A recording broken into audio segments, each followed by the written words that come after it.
Ah, Ma'am Alice, kilala mo si Attorney Carlos Capulong? Attorney Carlos Capulong. Yes. Sorry po, Mr. Chair, taga saan po pala siya? Siya yung Port Operation Division Head. Don't lie, Alice. Kasi maraming pictures ako nakuha about yung sa Christmas party that you attended in the opo. Di ba? Opo. Kilala ko po siya. Huwag tayo magsisinungaling. Opo. Well, ang dami na natin nagawang sinungaling tayo.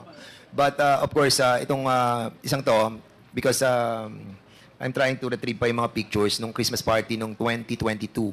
When you attended that Christmas party and you were the guest speaker at namigay ka pa ng mga ampaw. Is that correct? Nagdala po ako na pang raffle po. Yes, sa mga, Opo. sa ampaw, namigay ka ng ampaw. Ang pao hindi naman po. Hindi ka namigay ng ampaw? Hindi po. Sigurado ka? Opo.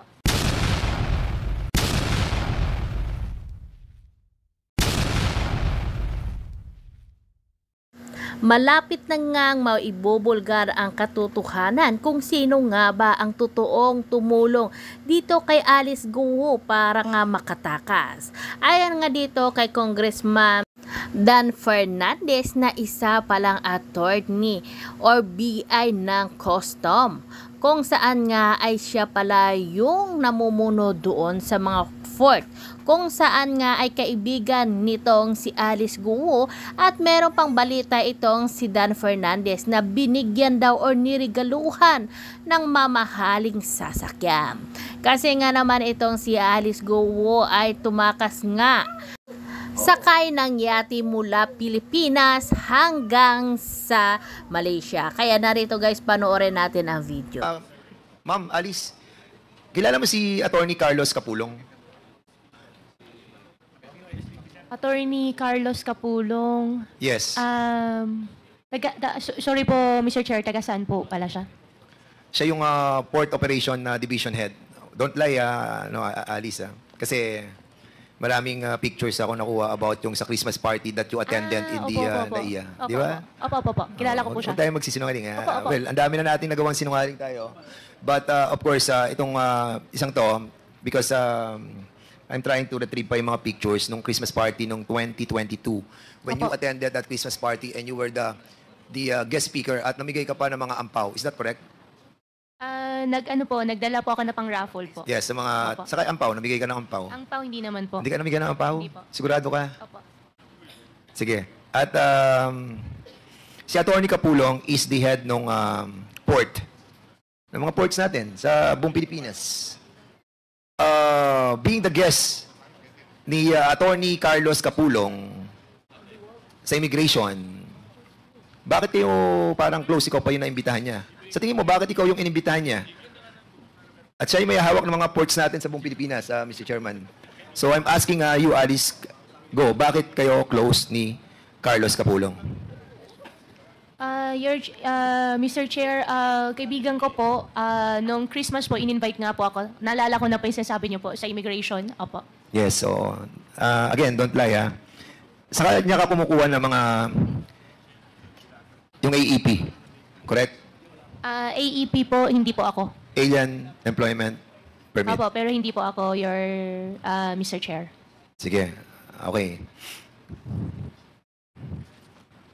Binigyan mo ba ng dalawang sasakyan si Attorney Capulong? Isang 2012 black Alphard at 2018 na light blue Expedition. Hindi po, Mr. Chair. Okay, hindi rin. Are you in a tracking business with him? No Yung po. Itenus Tracking Corporation? No po, Mr. Chair. Hindi, okay.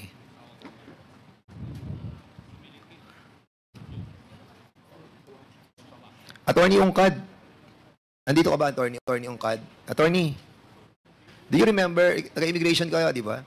Yes, sir. You remember that time that Alice Go was the guest speaker in the Christmas party on December 2022? No, Your Honor. I'm assigned at the head office. But you heard about it? No, Your Honor. I just heard it just now. Okay. Can you kindly tell us about yung mga passes that was issued and requested by somebody inside the immigration, especially Attorney Carlos Capulong? Issuance of passes in the NAIA Terminal 3 for Miss Alice Guo? I am not aware of those No, passes. what Your I'm trying to tell you- yes, sir. I'll ask around. You ask, ano, and Mr. Chairman, maybe better yet, no, that we invite Mr. Carlos Capulong and invite also the legal officer ng immigration, si Arvin Santos, to shed light on this issuance of passes for Miss Alice Go. There must be an issuance. Miss Alice Go, pag lumalabas ka ba ng bansa, tinatawagan mo si Attorney Capulong? Hindi po, Your Honor. Sigurado ka? Sigurado so, po ako. hindi siya yung tumulong sa iyo. Kasi imagine, no? Siya yung head ng mga port sa ating bansa, and then ikaw ang wait, Opo, I'm sorry still speaking, ano. So, ikaw yung speaker niya sa Christmas party, magwa-wonder ka. And I just wanted to find out as well, you remember yung raid ng NBI saka ng Bureau of Immigration sa Banban Tarlac, wherein yung 322 mga Chinese nationals were apprehended. Di ba kanina pinag-usapan natin yun? And you remember that, ano, no? Opo. And accordingly, Mr. Chairman, according to this report, no, that I have gotten just now, Commissioner Morente, Commissioner Alegre, and Associate Commissioner Toby Javier signed the release of all of these 322 Chinese national after their apprehension. Is this correct? Immigration. Can you kindly check it out? If there was indeed a signature of all these commissioners, yes, pertaining to the release of those 322 nationals that were apprehended by themselves, Bureau of Immigration and NBI.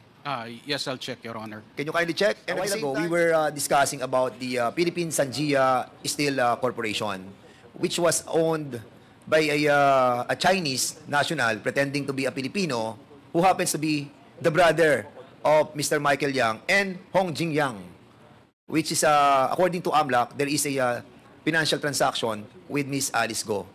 And looking forward, we have invited the said person who owns the Philippine Sanjia Steel Corporation, located in Cagayan de Oro City. We invite him to be a part of this discussion, not only because of him being the brother of Mr. Michael Yang and Ho Jing Yang, but of course, his relation to the Alwana compound wherein the PNP inspected the alleged Pogo operation that was operating then before.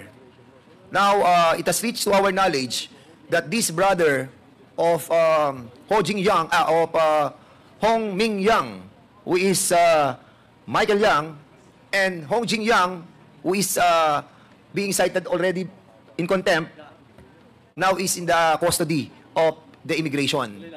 Because, accordingly, siguro ilabas natin yung ano, kanina pinakita ko na po yun. Ipakita nga natin yung passport. Ayan. If you remember, Alice Go, yan si Dian Sing Yang, na eldest brother ni Michael Yang, was already apprehended at the Ninoy Aquino International Airport a while ago. And his violation is in accordance with the immigration law. Since in his corporation that he filed at the SEC, can you kindly show the picture of the Philippine Sanjia Steel Corporation, wherein he is the president. He owns a passport in the name of Antonio Lim. No, the other one. The corporation. Yung corporation. Okay, sige. Okay, dito. Yeah, that Antonio Lim, where his residence that was submitted to the SEC, Yakal Street, Kugman, Cagayan de Oro City, is the same person of the brother of Michael Yang in the name of Jian Sing Yang, the older brother of Mr. Michael Yang. Now, what is his violation? Why he was apprehended in the international Ninoy Aquino International Airport? Because of his violation of these laws in accordance with our immigration policies. Now, siguro, Mr. Chairman, I will brief yung ating pong mga members that yung 2000, yung mga businesses that he is into. Mr. Tony Yang or si Jianxing Yang or Antonio Lim owns and started in 2000. He established the Yangtze Group Trade Company Incorporated, which involved different importation. And these are the different companies that he owns. And in here, the Yangtze Rice Mill, Mr. Chairman, dito tayo medyo nag-worry because a lot of hundreds of millions of pesos enter in this Yangtze Rice Mill under the Golden Sun Cargo Examination Service Corporation, which is owned also by the brother of Michael Yang in the name of Tony Yang. So basically, Mr. Chairman, hindi lamang po sa Pogo nagtatago yung ating mga Chinese personalities pretending to be Filipinos, but also in the different corporations. Like this Sanjia Steel Corporation, who have invested 800 million in the PBDEG, Philippine Industrial Area, wherein 22 hectares belong to us. He rented it out, the 22 hectares, where he put also a port, a wharf, wherein doon po nagdadak yung mga ship na kung saan pinapasok po yung mga kargamento papunta po doon sa kanilang Sanjia Steel Corporation. Now siguro pakita po natin yung Sanjia, yung mismong warehouse. You will notice that the warehouse that was constructed in 2018, the same time that Bamban and Porac were being constructed, nagsimula po sila dyan. At makikita po niyo na meron silang port na kung saan easily they can penetrate all the cargos or the different goods that entering their premises. Dyan po nila pinadadaan. Ang mabigat po dito, Mr. Chairman, is the development plan that they have submitted in the city of Cagayan de Oro City. Can you kindly show the ground floor plan, the second floor plan, the roof deck, and the third floor plan? You can see the plan that they have submitted. The plan that they have submitted for all those buildings that were constructed, almost the same on those plan that was constructed in Banban and in Porac. Mga kwarto-kwarto wherein the Pogo operation is being conducted. In here, Mr. Chairman, I'll be showing as well the different. I'm not going to show the different financial bank transaction wherein the different exchanges of money that involves those who are in the drug trade. We will withhold on the showing of this matrix, and I think the PAOK-TF, kay Dr. Winston Tasio, who is now with Mr. Tony Yang, may have the proper knowledge of expressing the whole and totality of this matrix. But in this matrix that we have seen, Mr. Chairman, I can see prominent personalities that are involved in the drug trade. Most likely, all the drugs that some of those entering in our country pass through that port, hiding in a legitimate business. But of course, Mr. Chairman, it is just right and proper that we have invited the incorporators of the Sanjia Steel Corporation last week. And unfortunately, they haven't replied. And now that they are under the custody of the immigration officers, then maybe, Mr. Chairman, we can invite them over. Or Mr. Tony Yang, the brother of Michael Yang, can be invited in this quad committee. Dahil itong taong to, Mr. Chairman, have been here since 1998 or 1997. He started his business in 2000. So basically, he knows how to speak Tagalog, and we will understand the way that he's speaking. So, Mr. Chairman, siguro for now, because he is under the custody of the immigration, we will be refraining from talking about him for the meantime until such time that that person is here with us in this quad committee, Mr. Chair. Okay. Mr. Thank Chair. you, Congressman Fernandez. Mr. Chair, can I just say something? Yes, Congressman Abante. It means, Mr. Chair, according to the manifestation of Congressman Dan Fernandez, that there is a real connection between Pogo and drugs, Mr. Chair. And that is what our people need to know that there is a real connection here between Pogo and drugs and Chinese syndicate, Mr. Chair. I think it would be also good for Congressman Fernandez to Yes. tell us of the Cavite Shabu Yes, raid. yes, Mr. Chair, Yes, if go I may, ahead. no, as a matter of fact, Congressman Abante, mag-start po sila, nung mag-start po sila ng, when they started the businesses, yung smuggling ng rice, vegetables, petroleum, and then, yun nga, ginamit po nila yung PBDEG, they have contracted a memorandum of understanding na kung saan yung 47 hectares will be converted. Gagawin pong yung kanilang tinatawag na Steel Manufacturing Corporation. But you have to realize, Mr. Chairman, that ang laki po ng kanilang ng kanilang tinatawag na kailangan pera para ma-develop po yung lugar.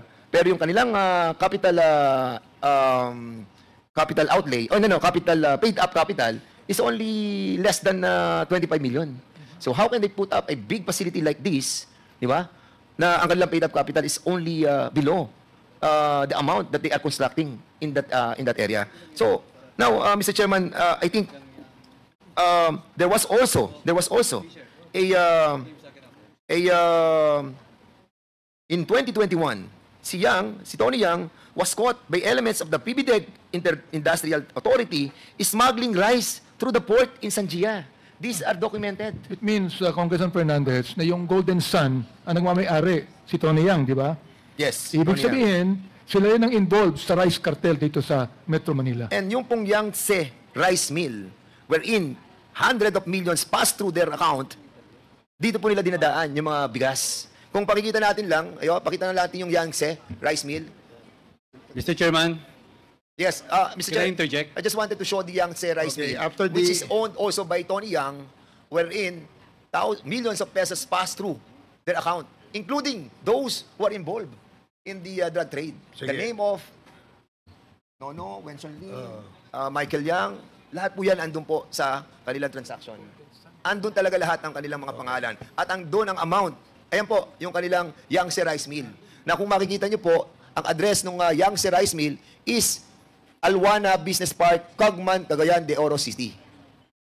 At itong Golden Sun, which is owned also by Tony Yang. Okay. So, basically, Mr. Chairman, napapagduktong-duktong na po natin yung ating matagal na pong pinag-uusapan dito, 2 years ago pa, na nakikita po natin na talagang may koneksyon ng Pogo, may koneksyon ng mga korporasyon, ng mga Chinese corporation, Rice cartel. at meron yung sa drug cartel, meron sa rice Rice cartel, cartel. and different kind of smuggling that is being perpetrated by that corporation, legitimized by those Chinese personalities that pretended to be Filipinos. Mr. Chair, Thank you. Mr. Chair, Mr. Chair, kaya pala kawawa ang mga farmers natin.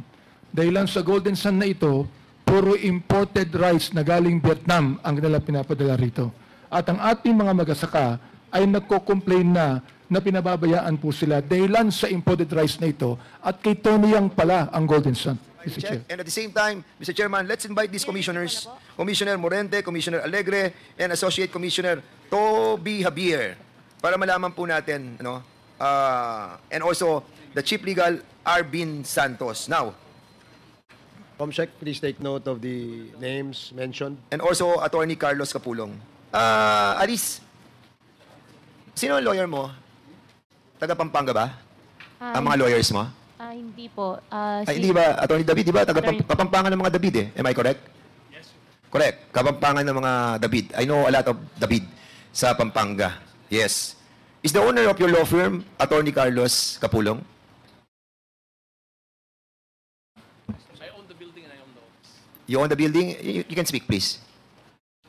David and Hamila Law Office is I'm the managing partner. Who's the And, managing partner? Me. And who is the owner?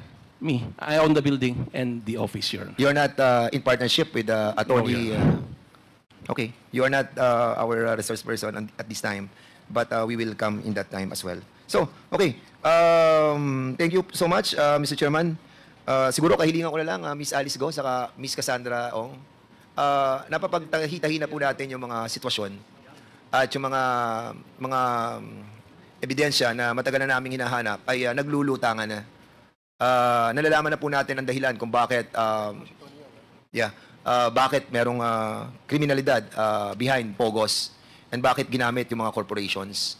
And those people that we wanted to be a part of this investigation, slowly ay nakikita na po natin na nagaganap na po yung paglilinis sa ating gobyerno. May it be a elected official or a member of the PNP organization, this Quadcom will never stop. Alam namin, delikado yung ginagawa namin. But sometimes, meron tayong kasabihan. Minsan ka lang dadaan sa buhay na to. At pag dumaan ka, gawin mo na yung tama. Dahil sa tama, hindi ka magkakamali. So, I hope that you will have a change of heart. Because someday, and somehow, isa lang yung ating pupuntahan eh. Sa kanya lang tayo magsusulit sa lahat. Sa Ama na lumikha sa ating lahat. I hope that after this, you will contemplate within yourselves, no? Para to ma-release yung stress. Stressful yan eh. Kasi, stressful yan. Pero kung magsasabi kayo na totoo, tutulungan nyo kami, andyan na, nakita nyo na, nagdadatingan na yung mga tao na kinakailangan upang mapagtahi-tahi namin yung mga link na matagal na namin hinahanap. I hope that you will find it in your hearts that you will have this government. Maraming salamat, Mr. Chairman, at magandang gabi po. Malapit na po mag-umaga. Magandang gabi po sa ating lahat. Thank you.